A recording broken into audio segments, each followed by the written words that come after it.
Hi, everyone. Welcome to Bible in a Year, day 279. We're still 2 days behind.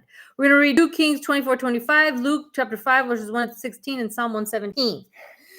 Did you get all that?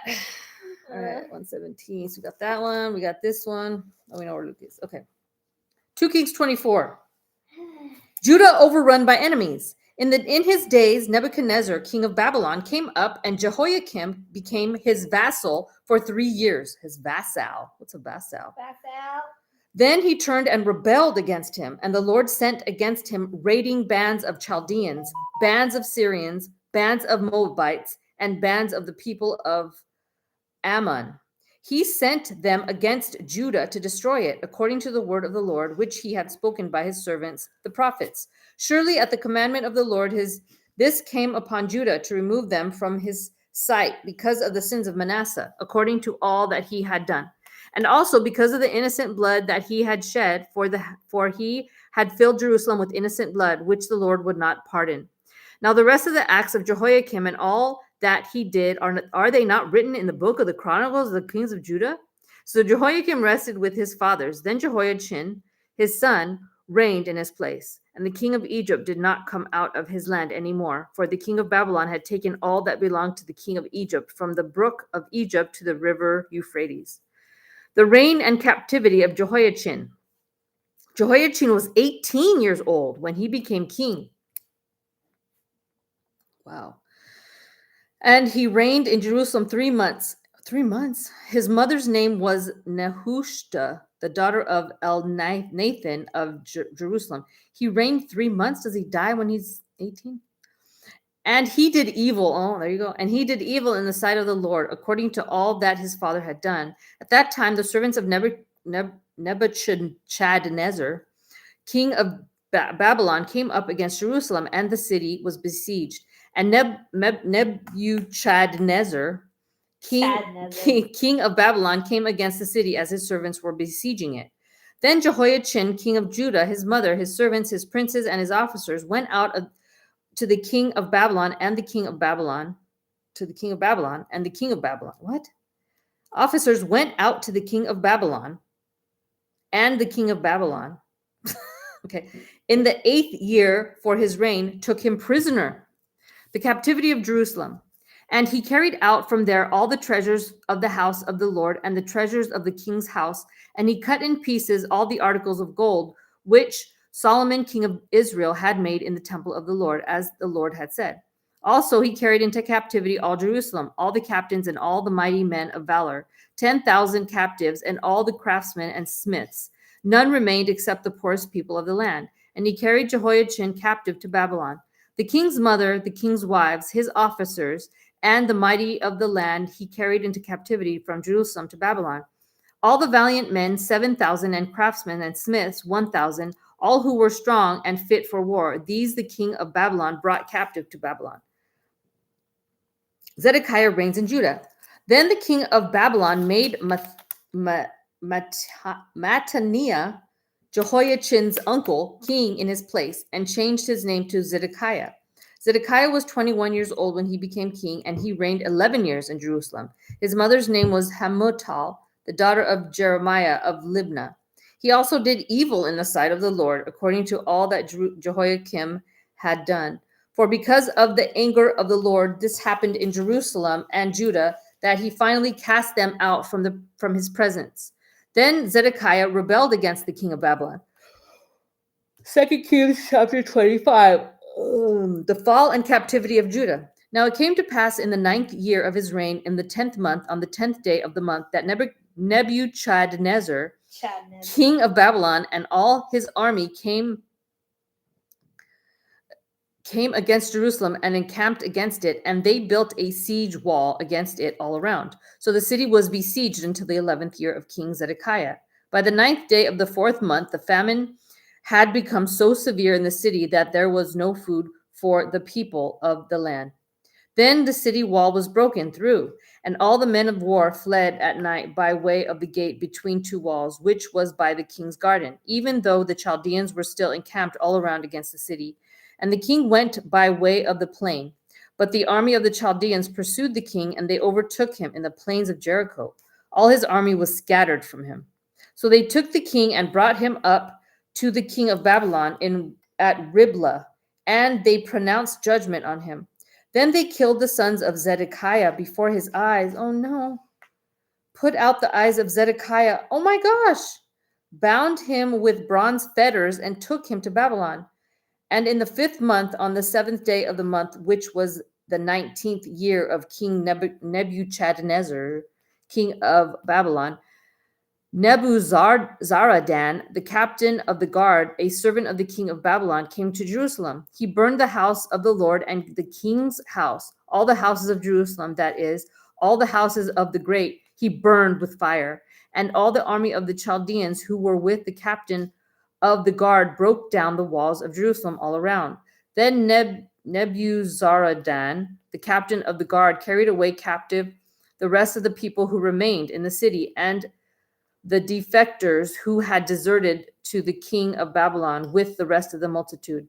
But the captain of the guard left some of the poor of the land as vine dressers and farmers. The bronze pillars that were in the house of the Lord and the carts and the bronze sea that were in the house of the Lord, the Chaldeans broke in pieces and carried their bronze to Babylon. They also took away the pots, the shovels, the trimmers, the spoons, and all the bronze utensils with the priests ministered. The fire pans and the basins, the things of solid gold and solid silver, the captain of the guard took away. The 2 pillars, 1 sea, and the carts which Solomon had made for the house of the Lord.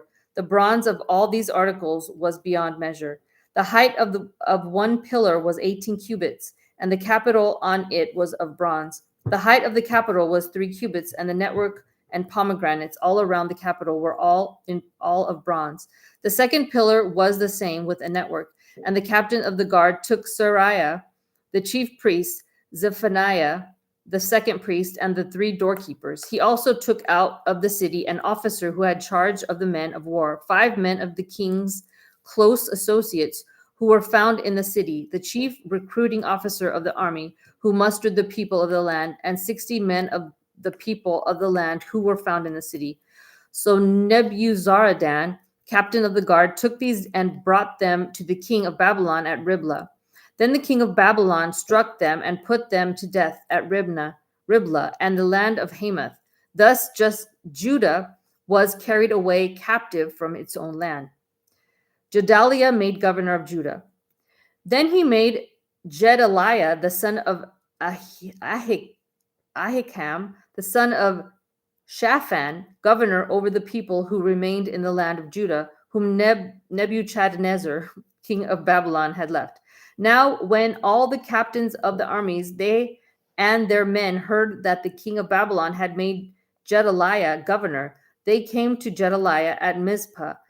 Ishmael, the son of Zethaniah, Johanan, the son of Kare, Seraiah, the son of Tanhumeth, the Netophathite,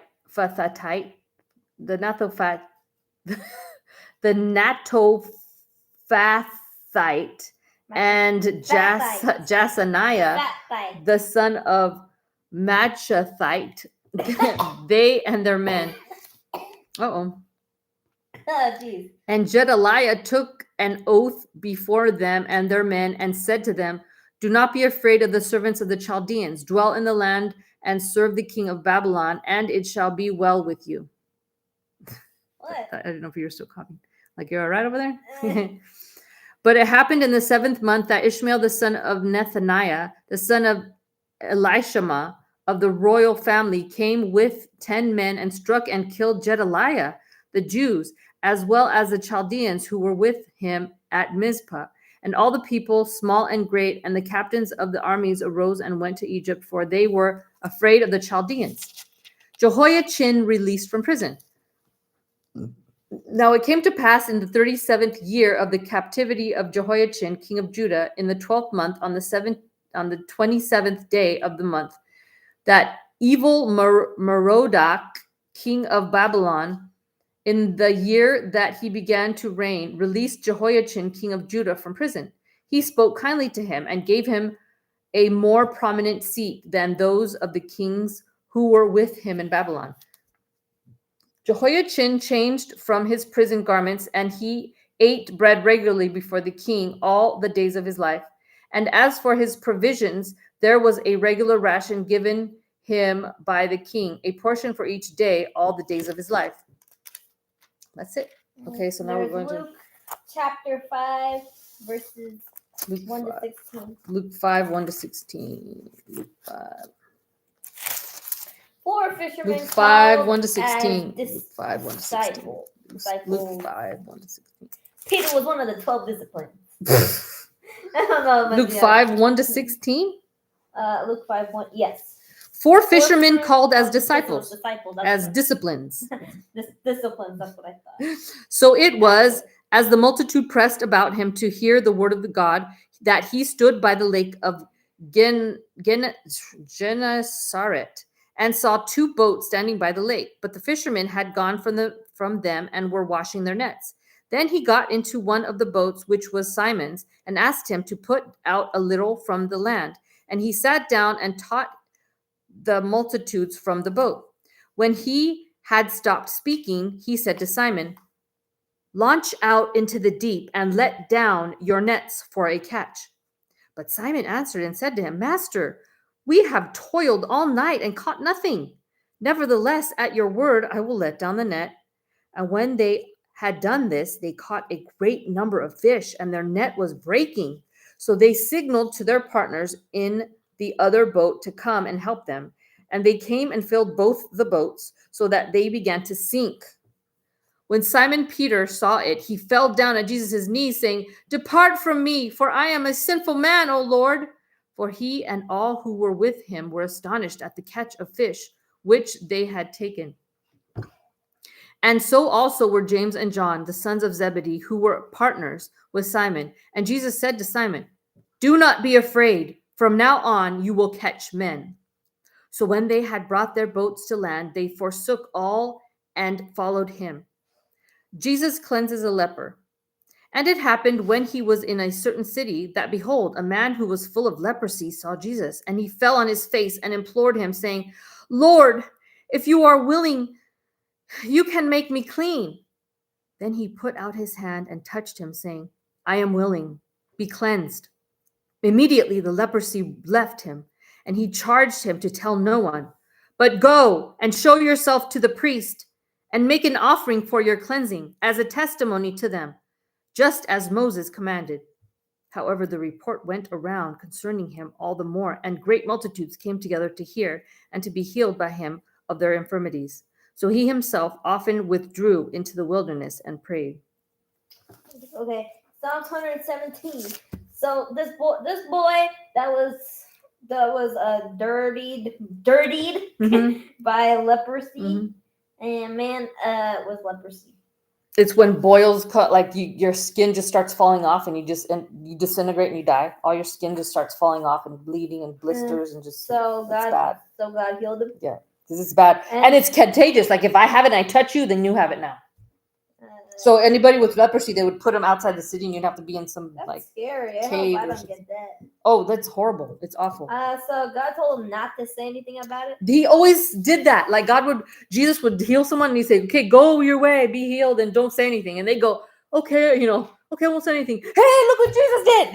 And then everyone would start following, like, "Hello." Guys, listen. If God tells you not to say something, then don't say it. They're too excited. I guess they can't hold it. So Psalm 117, right? This is a long chapter. We're going to be here all night. Look.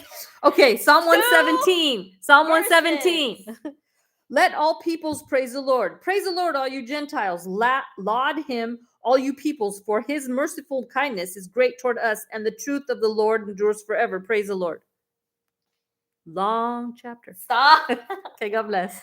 Okay, bye, guys. God bless y'all. Check this out.